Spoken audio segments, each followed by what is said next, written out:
নতুন পোপ নির্বাচন ঘিরে ভ্যাটিকানের 15 শতকের সিস্টিন চ্যাপেলের ছাদে স্থাপন করা হয়েছে লালচে ধাতব চিমনি।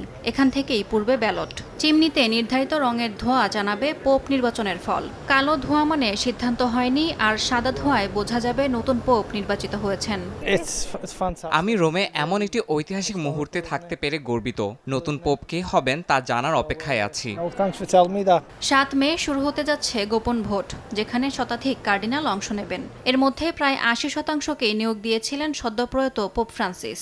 2013 সাল থেকে ক্যাথলিক চার্চের নেতৃত্বে ছিলেন দক্ষিণ আমেরিকা থেকে উঠে আসা প্রথম কোনো পোপ ফ্রান্সিস। গেল 21 এপ্রিল মৃত্যু হয় তার। আগামী সপ্তাহে শুরু হতে যাওয়া কনক্লেভে অংশগ্রহণের আগে শুক্রবার একটি বৈঠক অনুষ্ঠিত হয়। বিশ্বের বিভিন্ন প্রান্ত থেকে আসা কার্ডিনালরা অংশ নেন ভ্যাটিকানের গোপন বৈঠকে।